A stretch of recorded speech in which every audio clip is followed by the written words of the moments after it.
Muito bom, caríssimos e caríssimas. Uma alegria estar com vocês aqui novamente, aqui no Que Concursos. Legal? Bom, a gente preparei uma aula muito interessante, porque é um tema que cai muitíssimo no concurso, principalmente no concurso de INSS, e eu vou falar hoje, eu, professor Omar, professor de Direito Previdenciário aqui do Que Concursos, eu vou dar uma aula direcionada para o concurso de INSS, o tema é segurado empregado. Gente, o tema é hiper relevante. Por quê? Olha, em primeiro lugar, que qualquer concurso que caia, que tenha no edital direito previdenciário, você já sabe que alguns temas, obviamente, eles têm uma incidência muito maior. Entre os quais nós temos o quê? Segurados do regime geral de previdência social. Cai muito. Além disso, o que a gente vai ter? Dentre esses segurados, o que cai mais? Então, dos 6 tipos de segurados que nós temos do regime geral de previdência social, quais deles que têm maior incidência? 2, na verdade. Segurado empregado e também o segurado especial. Legal? E hoje a gente vai ver um deles, segurado empregado. Como no concurso 2016-2022 esse tema apareceu muito pouco, eu acho que agora ele tem uma chance de cair muitíssimo mais no próximo concurso, muitíssimo mais do que até já existia antes, tá bom? Beleza? Bom, então uma boa aula aqui para vocês, espero que você aprenda. Aí, Omar, como é que vai ser a aula? Seguinte, eu escolhi por opção, porque é o melhor para esse tema, o decreto 3048 de 99. Isso varia um pouquinho de tema para tema, né? Às vezes eu pego a lei, às vezes eu pego o decreto, embora para o estudo do aluno eu continue insistindo que o melhor é o decreto. Pelo sim, pelo não, ele está mais atualizadinho, mais detalhado. Para essa aula, eu não tenho dúvida, para esse tema, decreto 3048, artigo 9º, inciso 1º. O que eu fiz? Peguei tudo, um pouco na linha que eu faço nessas lives. Qual que é? Olha, vamos lá, a gente vai ver tudo desse tema. Acabou. Aí você passa aqui 50 minutos, a gente faz depois no finalzinho umas 3, 4 questões, acabou. Mas você, claro que você vai rever o tema, é importante, mas sinceramente vai ver tudo que pode cair, você vai ver nessa aula, tá bom? Então, esse é o modelo de aula, espero que seja útil, que você goste e não há tempo a perder. Vamos embora! Então vamos ver aqui os slides que eu preparei aqui com muito carinho para vocês. A gente começa com legislação. Esse tema segurado empregado do regime geral de previdência social, ele consta no artigo 12 da 8.212, Lei de Custeio da Previdência, no artigo 11 da 8.213 e no artigo 9º do decreto 3048 de 99, recordando que o mais adequado, o mais completo, atualizadinho, artigo 9º do decreto 3048 de 99, tá bom? Beleza? Muito bem, vamos seguir. O que mais? Bom, vamos começar então lendo. Eu peguei o decreto inteiro, vou usar o texto da lei, porque é interessante comentar o texto da lei, no caso do decreto. São segurados obrigatórios da Previdência Social as seguintes pessoas físicas. Então, gente, esse artigo 9º, ele é um artigo que, se você for estudar pelo decreto, você vai estudar ele inteiro, porque ele traz o quê? Todas as modalidades de segurados, os 6 tipos de segurados do regime geral de previdência social. Obviamente, na aula de hoje, a gente vai focar apenas exclusivamente no inciso 1, que fala do segurado empregado. Então, mas são segurados obrigatórios, e tem os 5 obrigatórios e o facultativo, né? E dentre os obrigatórios temos como empregado, letra A, aquele que presta serviços de natureza urbana ou rural. Cuidado, a gente está falando do empregado seletista. Pode ser o trabalhador urbano, pode ser rural também. A empresa em caráter não eventual, habitualidade, sob sua subordinação, com subordinação, mediante remuneração, onerosidade e também pessoalidade que não consta, mas já está básico, né? Já é subentendido. Inclusive como diretor empregado. Bom, aqui eu já começo a dar algumas dicas. A dica é a seguinte: para o direito do trabalho, os vários tipos de empregados têm sua importância. Então é diferente um temporário de um trabalhador que não é temporário, o empregado público, o empregado... Tudo bem. Isso para o direito diretor empregado, para o direito trabalhista tem alguma relevância. Para o direito previdenciário não. São todos segurados empregados. Então fica muito fácil. Quando você ouvir a palavrinha empregado, você já sabe, isso aqui é segurado empregado regime geral. Acabou. Acabou, não tem como falhar. Pode ser o seletista, pode ser o temporário, pode ser empregado público, pode ser o intermitente, pode ser o aprendiz, que nem consta na legislação, mas ele é uma modalidade de empregado. Qualquer um é empregado, não tenha dúvida, você já sabe que é segurado empregado. Na trabalhista tem diferenças, na previdência não tem nenhuma, perfeito? Omar, por que tem essa diferença, segurado isso, segurado aquilo? Porque eles contribuem muitas vezes de formas diversas e, além disso, alguns têm direitos a benefícios que outros não têm. Tá? A título de exemplo, por que eu tenho que aprender quem é segurado empregado, quem é individual, quem é avulso? Por quê? A título de exemplo, auxílio acidente. Segurado individual e facultativo não tem direito. Então eu tenho que saber. Tem que saber quem é que é o empregado, o avulso, o doméstico e especial, porque esses têm direito. Individual e facultativo não tem. Formas de contribuição completamente diferentes, por exemplo, do segurado empregado, que a gente está estudando agora, e do segurado individual, que a gente estudou numa outra live. Sacaram? Beleza? Então vamos seguir.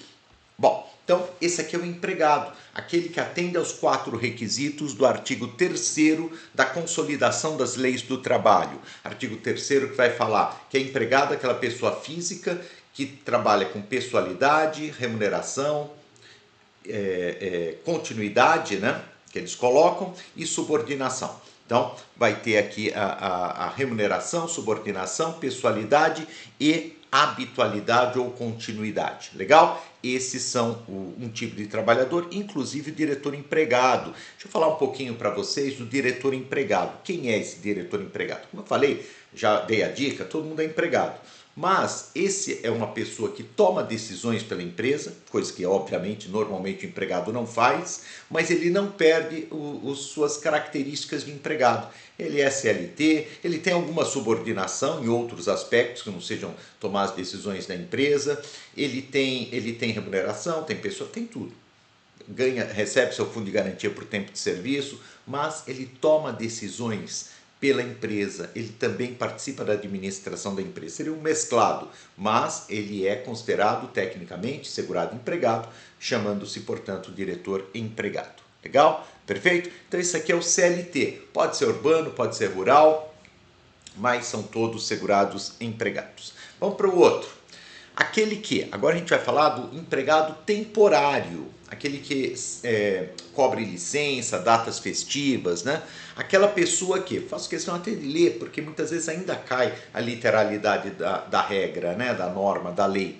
Aquele que, contratado por empresa de trabalho temporário, na forma prevista em legislação específica. Então tem essas empresas de trabalho temporário, você é contratado para prestar serviços em outras, por prazo não superior a 180 dias, consecutivos ou não, prorrogável por até 90 dias, presta serviços para atender a necessidade transitória de substituição de pessoal regular e permanente ou acréscimo extraordinário de serviço de outras empresas. Gente, esse daqui é o famoso temporário do final do ano, por exemplo, quando tem um acréscimo de demanda em decorrência do quê? Em decorrência do Natal, das festas de final de ano, Natal, Dia das Crianças, Dia das Mães, Dia dos Pais, essas grandes datas do comércio, eles contratam trabalhadores temporários, agora um pouquinho menos, né, que tem muito comércio online, mas a tradição era essa e ainda continua existindo, embora com um patamar menor. Era aquele que vinha substituir, por exemplo, uma gestante que está em licença maternidade. Então, aquela moça, por exemplo, que ia prestar serviço como secretária, a título de exemplo. Perfeito? Tranquilo? Esse é o segurado temporário. Omar, o que eu tenho que guardar aqui, além de que, claro, é um segurado empregado, o que tem chance de cair? O prazo. Embora isso aí tenha mais a ver com a trabalhista, eu já vi cair nas provas de previdenciário.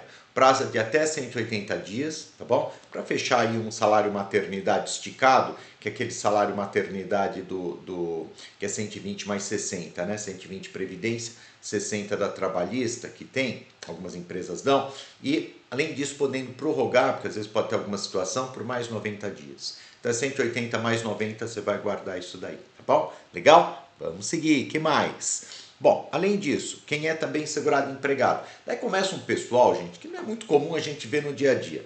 Trabalho com previdência há 30 anos, a maioria desses casos eu nunca vi na prática, mas cai em concurso, impressionante. Então vamos lá. Mas esse tem regrinha também, é bem fácil. O brasileiro ou estrangeiro, domiciliado e contratado no Brasil para trabalhar como empregado no exterior, em sucursal ou agência de empresa constituída sob as leis brasileiras e que tenha sede e administração no Brasil. Olha, o brasileiro ou estrangeiro, gente, por exemplo, contratado aqui no Brasil para trabalhar na Vale, só me engano, a Vale tem uma filial lá no Canadá, então beleza, ou a Petrobras que tem alguma filial na África, essa é a ideia. O importante, a gente vai ver que tem várias situações como essa, o brasileiro ou estrangeiro contratado no Brasil, o importante é ser contratado no Brasil, acabou. Se for contratado no Brasil para trabalhar em empresa que tem algum vínculo, muitas vezes é um vínculo indireto, mas algum vínculo com o Brasil, acabou. Nesse caso, ele é segurado do regime geral de previdência social com o patamar de quem? Com a classificação de segurado e empregado. Você entendeu? Contratado aqui. Ah não, Omar, sabe o que é? Eu fui trabalhar lá no Walmart nos Estados Unidos. Beleza, maravilha. Só que o Walmart não tem vínculo nenhum com o Brasil. Ele tem até empresas aqui, mas obviamente ele é americano, não tem capital brasileiro, não tem. Vamos ver as várias possibilidades. Não. Então, você foi contratado lá nos Estados Unidos, por exemplo, até aqui mesmo, pouco importa daí no caso, para trabalhar no Walmart. Ah, o que eu sou perante a Previdência? Olha, não sei lá nos Estados Unidos, aqui você não é nada. Perfeito? Aqui, ou vinculado ao regime geral de previdência social, você não é nada, tá bom? Até porque o Brasil ainda está negociando tratados internacionais com os Estados Unidos, então nem daria para pensar em alguma possibilidade, perfeito? Ah, trabalho lá fora, legal. Trabalho na BASF alemã, talvez, provavelmente, o sistema previdenciário alemão, acabou. Tá bom? Legal? Então não confunda. Você tem que ser contratado aqui e a empresa a qual você vai prestar serviços no exterior tem que ter algum vínculo com o Brasil, como é o caso desse exemplo que nós demos, né?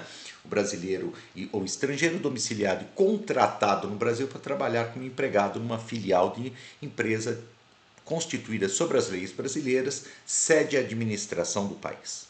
Mais uma.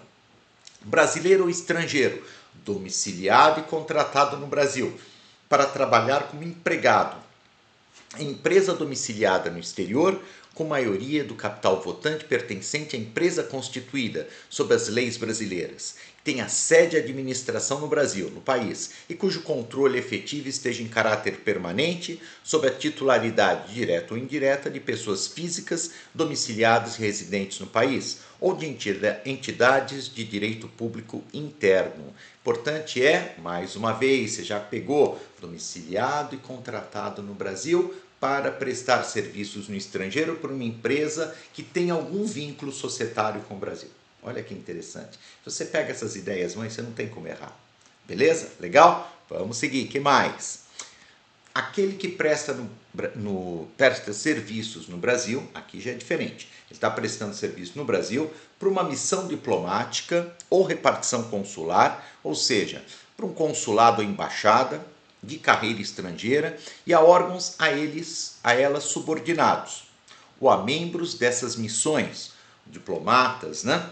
E repartições, excluídos o não brasileiro, sem residência permanente no Brasil, isso é meio óbvio, né? O sujeito está aqui, vai passar 3 meses lá para tratar de assuntos, vai embora, óbvio que não teria que ter vinculação nenhuma com a nossa Previdência, e o brasileiro amparado pela legislação previdenciária do país da respectiva missão diplomática ou repartição consular.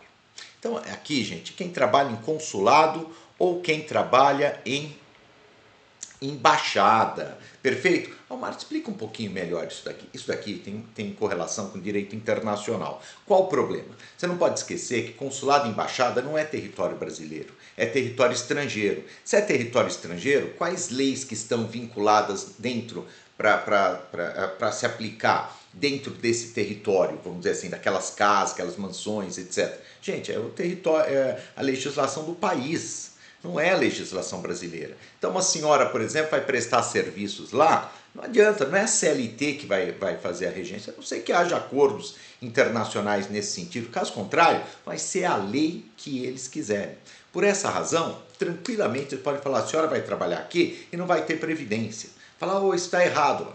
Você está em outro país. Você nem pode falar isso aqui no Brasil, obviamente, mas não no estrangeiro. Não pode esquecer que consulado e embaixada não é território nacional. Razão pela qual, para não deixar essa pessoa desvinculada, o que você faz? Bom, ela vai ter a previdência daquele país? Não, não vai ter. Então fica com a nossa como segurado empregado. É isso. Então por isso que eles colocam aqui no finalzinho. E o brasileiro amparado por legislação previdenciária do país da respectiva missão. Legal, se você vai ter previdência, te deram um sistema previdenciário local, você tem alguma proteção. Poxa, ficar doente,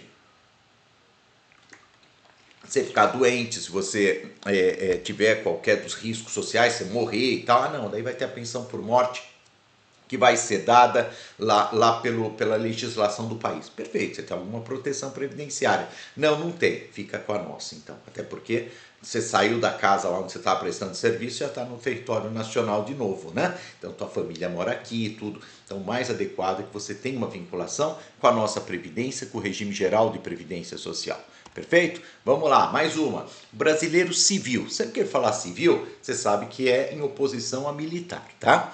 Brasileiro civil que trabalha para a União. Que quando ele falar trabalha para a União, você vai guardar, foi contratado pela União. Então, porque às vezes é contratado diretamente por organismos internacionais, daí você não é empregado, é outra modalidade de segurado.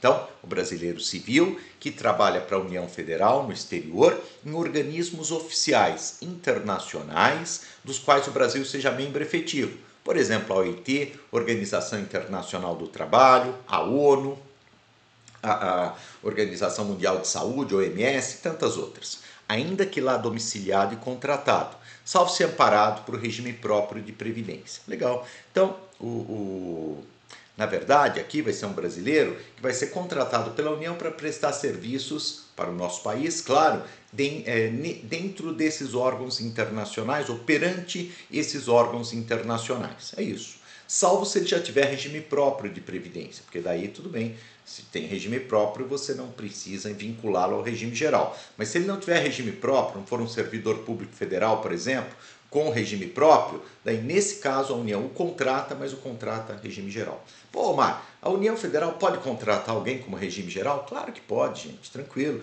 Eu às vezes dou palestra lá no meu tribunal. Dou palestra no meu tribunal, sou contratado como o quê? Não é como juiz. Como juiz é regime próprio. Quando eu estou dando palestra não é a função do juiz. Então eu estou sendo contratado com uma atividade extra. E eles pagam, às vezes, né? Às vezes é de graça, às vezes pagam. Mas quando pagam, sou contratado pelo regime geral de previdência social na modalidade de segurado individual autônomo. Perfeito? Então não tem problema nenhum o ente estatal contratar, além dos seus servidores efetivos, contratar um autônomo para prestar um serviço, por exemplo, para dar uma palestra, para fazer uma obra, isso não tem problema nenhum. É nessa forma que a União contrata. Só que como é lá fora, etc., ele é considerado segurado empregado e não outra modalidade. A União contratou, segurado empregado. Se for a própria entidade que contratou o brasileiro civil, daí é considerado segurado individual. Brasileiro civil, que presta serviço à União, contratado pela União, no exterior, em repartições governamentais brasileiras, embaixada e consulado, lá domiciliado e contratado, inclusive o auxiliar local. Este, desde que em razão de proibição legal daquele país, claro, não possa filiar-se ao sistema previdenciário local. Gente, esses aqui são aqueles trabalhadores brasileiros que o auxiliar local, né? Que ele presta serviços nas embaixadas e consulados. Então, não necessariamente o auxiliar local, mas pode ser o auxiliar local. O que é esse negócio de auxiliar local, Omar? Explica melhor isso aí. Bom, posso estar lá e prestar algum tipo de serviço. Por exemplo, faço serviço sou uma cozinheira ou um cozinheiro dentro dessa embaixada. Beleza, é uma opção. Isso é uma opção na qual eu posso estar vinculado ao regime geral de previdência social. Mas eu posso ser também um auxiliar local, que é aquela pessoa que é um brasileiro, que mora muitos anos em outro país, conhece os costumes daquele país e vai dar orientação para os diplomatas com relação à questão de costumes, hábitos daquele país, familiares também, auxilia os familiares, para que eles possam, claro, não ter um choque cultural muito forte, para evitar, gente, problemas diplomáticos. Porque, às vezes, sei lá, você vai fazer uma brincadeira que aqui no Brasil todo mundo aceita e em outro país pode ser um desastre. Ou uma forma de você estar vestido que em outro país pode significar uma grande desonra, um problema, sei lá, por uma questão religiosa muitas vezes. Então, por essa questão, o auxiliar local, ele é um camarada que vai resolver esse tipo de questão. Tá bom? Tá perfeito? Mas pode ser também outro, como a gente dá uma olhadinha aqui. Então, brasileiro civil que presta serviço à União Federal no exterior, em embaixadas e consulados, lá domiciliado e contratado, inclusive o auxiliar local. Ok? Vamos seguir. O que mais? O bolsista e o estagiário que prestam serviços. Bolsista e estagiário que prestam serviços a uma empresa em desacordo com a lei de estágio. Bolsista, estagiário que presta serviço para a empresa em desacordo com a legislação. Gente, isso aqui, vamos falar claro, qualquer pessoa, qualquer um, que prestar serviços em desacordo com a lei, ele é empregado. Então vamos pensar outras situações. Claro, a legislação está falando do estagiário, do bolsista, mas vamos pensar um PJ, uma pessoa jurídica. Sabe, pessoa que abre uma empresa, mas continua prestando serviços como se pessoa física fosse. Tecnicamente, ele é o quê?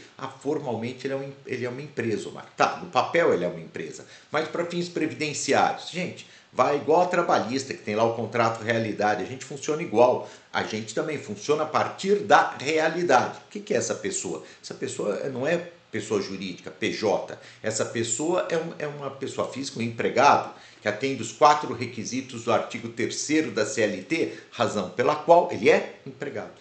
Ou um autônomo que, por exemplo, vai, bate cartão, faz tudo, só que formalmente ele em vez de ter um registro em carteira de trabalho, ele tem um contrato de autônomo. Vale o que para fins previdenciários? A realidade. Então nunca esqueça, claro que o que está escrito na lei a gente leva em consideração, você está lendo, né? O bolsista e o estagiário que presta serviço à empresa em desacordo com a legislação, mas vale para qualquer um. Vamos continuar? Servidor, outra modalidade. Estou só empregado, hein? Só segurado empregado. A gente está vendo que o conceito de segurado empregado, gente, ele é muito maior do que aquele conceito da trabalhista. Se vocês forem ver, foi um slide, né? O da trabalhista, tudo bem, não é um só, mas 2, 3 slides. Enquanto que aqui nós estamos vendo muitos trabalhadores que talvez nem te passasse pela cabeça que eram empregados, pelo menos para fins previdenciários, tá bom? Muito bem. Continuemos. Que mais que a gente vai ter? O servidor da União, Estado, Distrito Federal ou município, incluídas suas autarquias e fundações, ocupante exclusivamente de cargo em comissão. Aqui a gente está falando, gente, daquele cargo de confiança, do comissionado, né? Exclusivamente de cargo em comissão declarado em lei de livre nomeação e exoneração. Gente, esse é aquele trabalhador que, por exemplo, ele trabalha para um político, não necessariamente, claro, mas só para dar um exemplo. Então, tem um vereador que indica essa pessoa por um cargo de confiança. Essa pessoa, muitas vezes um cabo eleitoral, ou efetivamente uma pessoa de confiança, uma pessoa que vai prestar serviço, não vai prestar concurso, mas também é demissível ad nutum. O que significa isso? Precisa de PAD, não precisa de processo administrativo disciplinar, nada disso. Você é mandado embora da mesma forma que é contratado.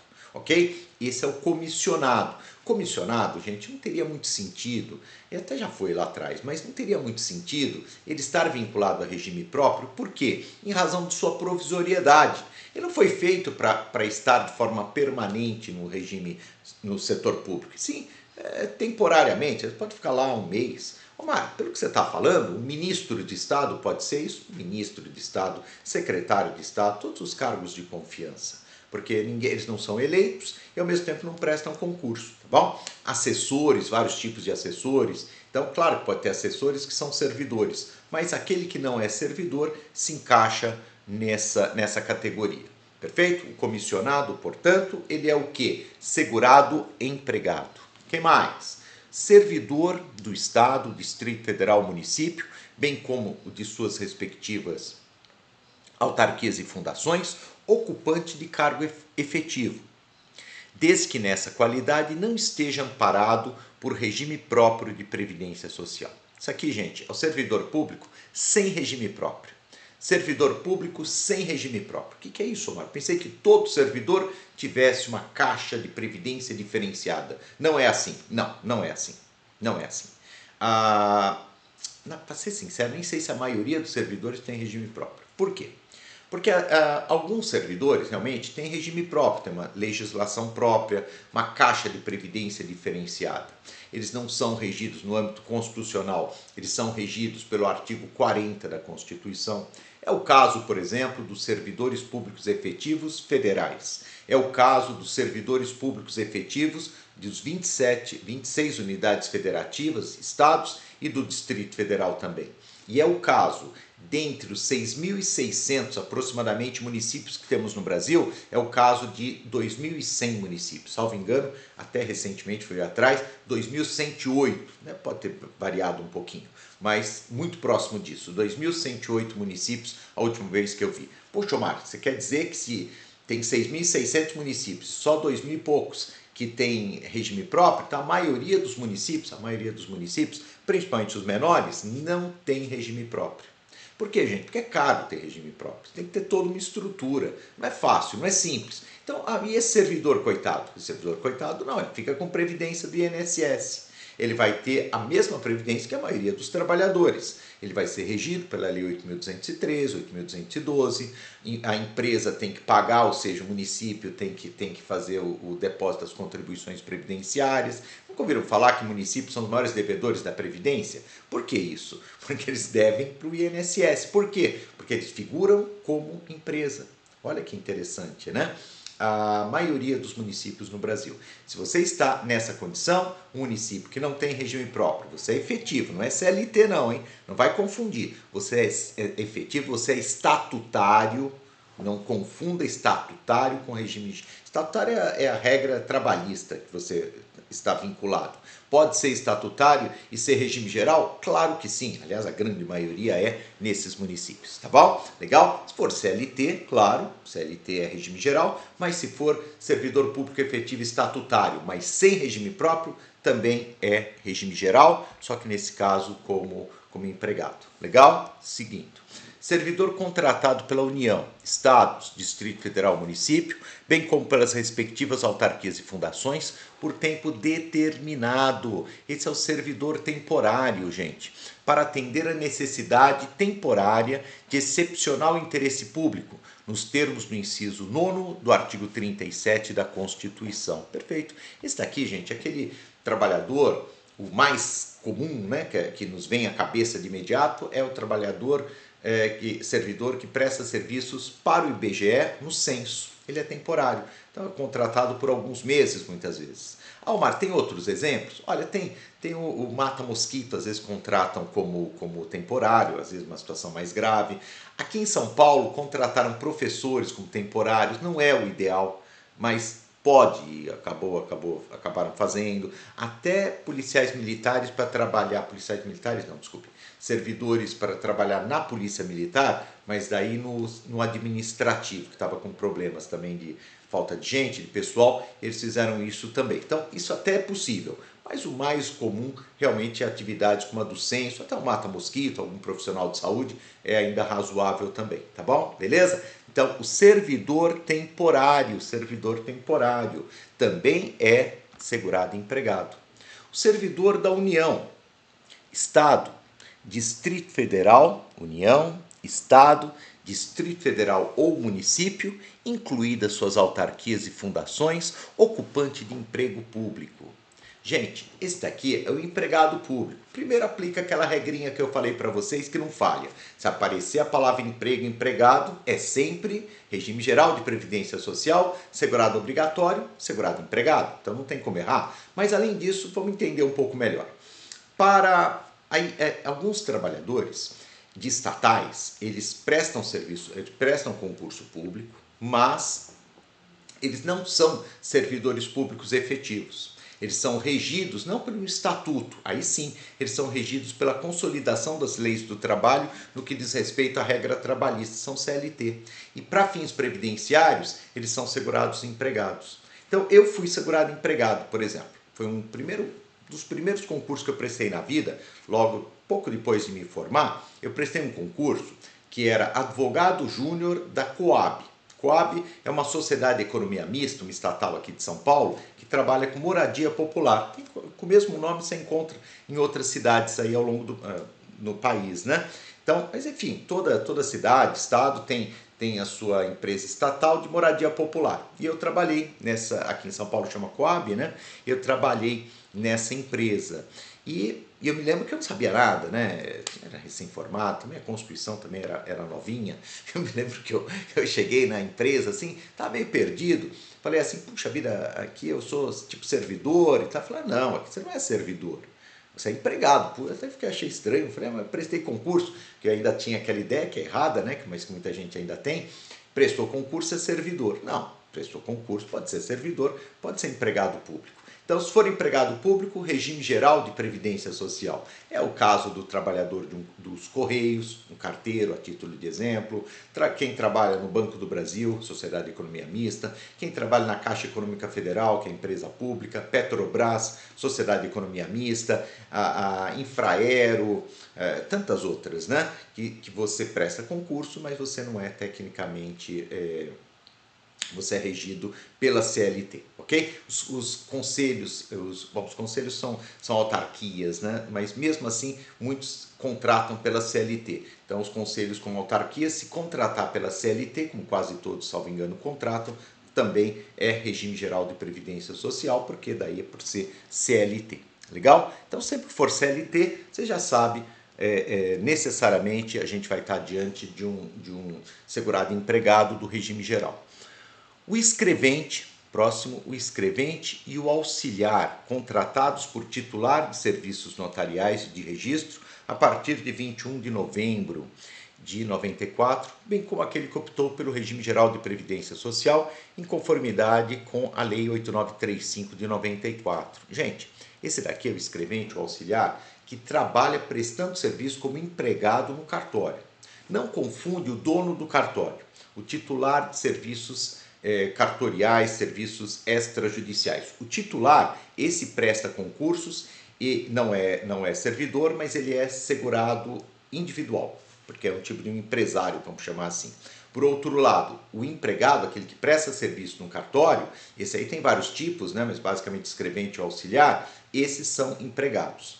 Antes de 1994, teve essa lei que foi citada aí, 8934, eles eram servidores públicos. Tanto que até hoje tem servidor público, um outro, às vezes em cartório.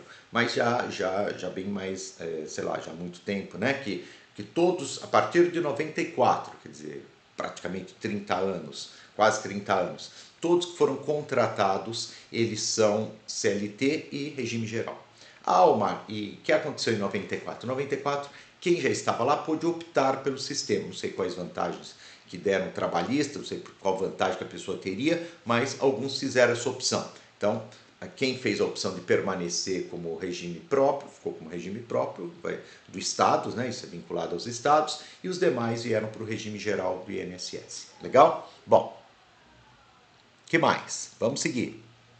Aquele em exercício de mandato eletivo federal, estadual, distrital ou municipal, desde que não seja vinculado a regime próprio de previdência social. A gente está falando do político, acabou. Pode ser o do legislativo, do executivo, político. Ué, Mário, o político é regime geral?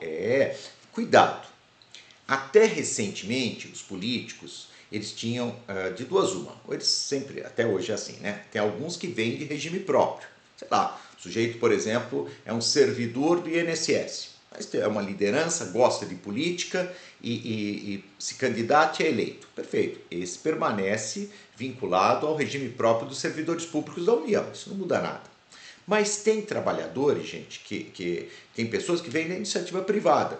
E aí, como é que ficam essas pessoas? Essas pessoas, artistas, né? Hoje em dia tem muito artista, alguns artistas e tal. Esse tipo de pessoas que eles são? Hoje são segurados empregados. Antigamente, eles tinham uma previdência diferenciada, chamava no Congresso Nacional, chamava IPC, Instituto de Previdência dos Congressistas.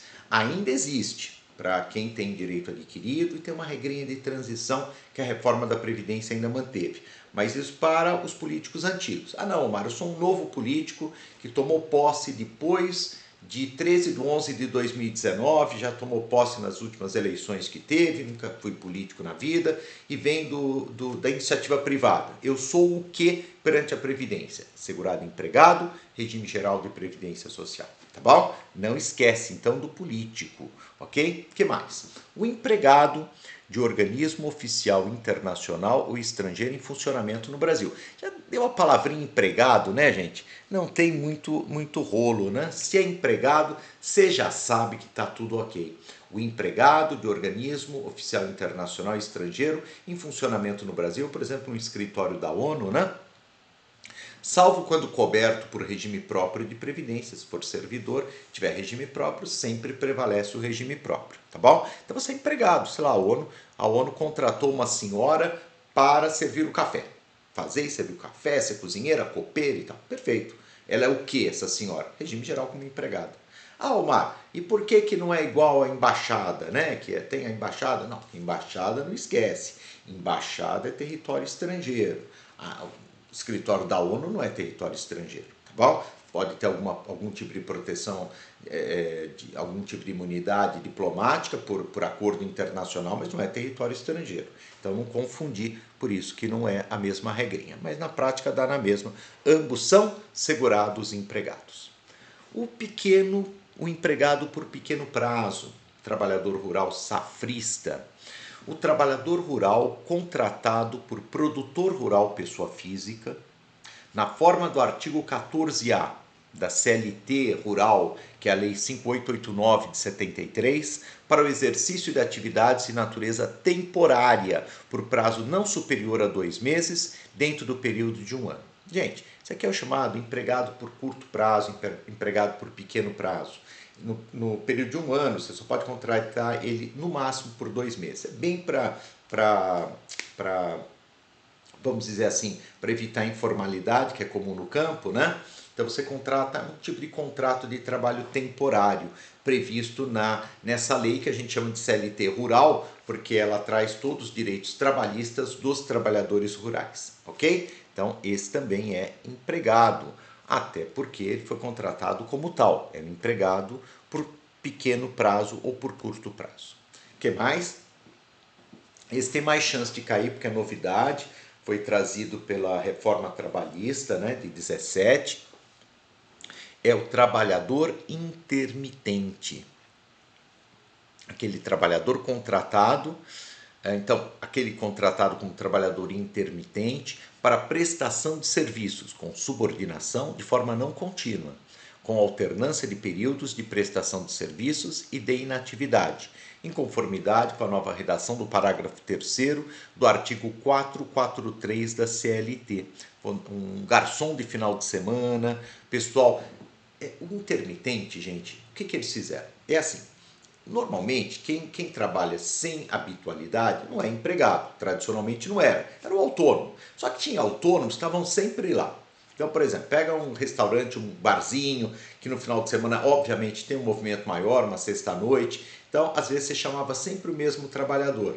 E daí, esse trabalhador ficava sem direito nenhum, porque era um autônomo, mas coitado, na prática ele não conseguia muita coisa de segunda a quinta, porque o movimento era baixo, pensa uma cidadezinha um pouco menor, né? Movimento baixo, então já tem aquele garçom, às vezes o mais novo não consegue, e só no final de semana o que ele ganhava era insuficiente para ele, claro, pagar as contas. E não tinha direitos trabalhistas, não tinha nada. Então inventaram, acho até uma regra, é meio precário, sem dúvida alguma, mas talvez seja melhor do que acontecesse na prática mesmo, inventaram essa figura do empregado intermitente. Que é isso? Ele vai prestar os serviços de forma eventual, mas com registro em carteira e com todos os direitos trabalhistas dentro de algum patamar. Alguém podia falar, Omar, se no final do mês ele não ganhar um salário mínimo, como é que fica? Porque hoje em dia você precisa de um salário mínimo para contar como carência, tempo de contribuição. Como é que fica? Ele vai ter que pagar a diferença. Perfeito? Porque, claro, ele tem a garantia de horas, a hora, salário hora dele é garantido no salário mínimo, mas não o efetivo de quanto ele recebe. Vai depender de quanto ele trabalha, né? E por essa razão, talvez dê menos que um salário mínimo. Se der menos que um salário mínimo, gente, a base de cálculo, né, da contribuição previdenciária, ele vai ter que pagar a diferença como segurado individual, tá bom? Legal? Então, só dou essa dica. O que mais? Bom, então, o garçom, por exemplo, final de semana, todos esses tipos de trabalhadores.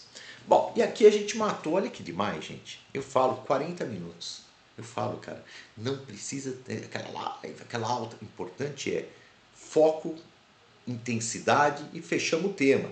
Mas ainda peguei acho que 3 questões ou 4, não tenho certeza. Peguei aqui questõezinhas sempre para a gente fixar. Vamos fechar essa live aqui em 45 minutos. Você vai saber tudo, absolutamente tudo de segurado empregado. Legal? Vamos lá, vamos fazer um pouco de exercícios aqui para a gente fixar. Então, uma questão relativamente recente da Quadrix, lá de um órgão do Distrito Federal, professor de contabilidade. Se determinada pessoa física for contratada no Brasil para trabalhar como empregada no exterior, empresa constituída, então a gente já vai olhando aqui, pessoa física contratada no Brasil, opa, contratada no Brasil, para trabalhar como empregada no exterior, empresa constituída sob as leis brasileiras, com sede no Brasil. Então essa pessoa deverá contribuir obrigatoriamente para a Previdência na qualidade de segurada empregada, ainda que seja de nacionalidade estrangeira. É verdade, porque lá a gente vamos voltar lá atrás, a gente vai ver que ela se enquadra, vamos ver onde que ela se enquadra aqui. Deixa eu voltar aqui só para a gente pegar, mas está correto, né? Vamos ver, esse aqui acho que está mais nesse daqui, ó. Ó, esse daqui, ó, brasileiro estrangeiro, domiciliado contratado no Brasil, com empregado no exterior, sucursal de agentes brasileiros, consulado leis brasileiro, beleza. Essa letra C. Então, é segurado empregado? Claro que é segurado empregado, você não vai esquecer. Portanto, está correta, absolutamente correta, beleza? Vamos seguir. Mais uma. Aqui do estado de Rondônia, né? Um auditor. São segurados, aqui a Universidade Estadual, são segurados obrigatórios da Previdência Social como empregados. As seguintes pessoas, para assinalar quem é empregado. Letra A, pescador artesanal ou a este assemelhado, que faça da pesca profissão habitual ou principal meio de vida. Gente, esse daqui tá com cara do quê? De empregado? Tá com cara de segurado especial. Perfeito? Pequeno pescador artesanal, trabalha em regime de economia familiar. De qualquer forma, talvez faltassem alguns elementos, mas empregado com certeza não é.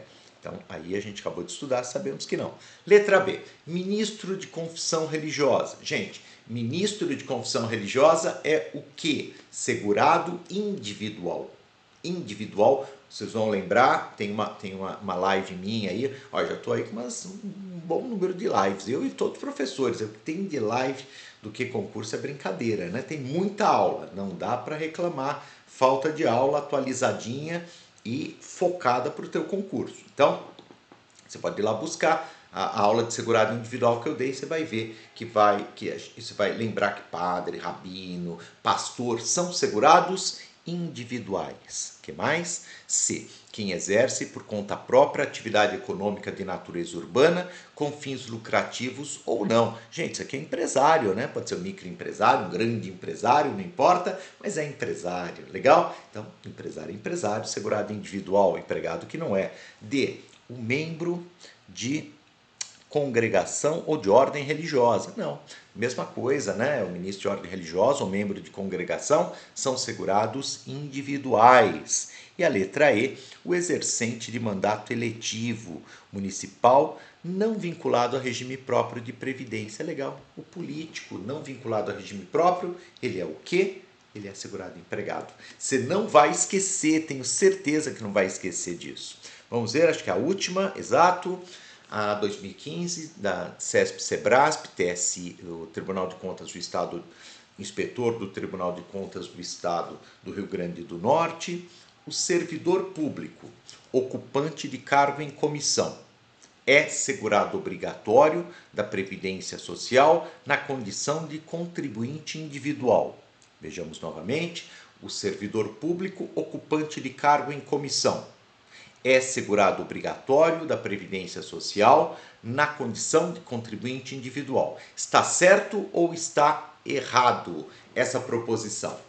Está absolutamente errada. Está errada, né, gente? Porque acabamos de ver que ele é segurado empregado, comissionado. Tá bom? Tá beleza? E acabou. 45 minutos, vimos tudo. Aí, com exercício ainda. E olha, não faltou nada, hein? Eu peguei inciso por inciso. Até pulou lá um inciso porque foi revogado. Não é porque do M para o N, né? O inciso N do artigo 9º, inciso 1, a linha N. Falei, cadê a N? A N foi revogada. Então a gente viu tudo, absolutamente tudo que tem sobre esse tema. Legal? Espero que a aula tenha sido útil, você tenha gostado e tenha dado mais um passinho em direção ao teu objetivo. Um abraço, bons estudos e até uma próxima.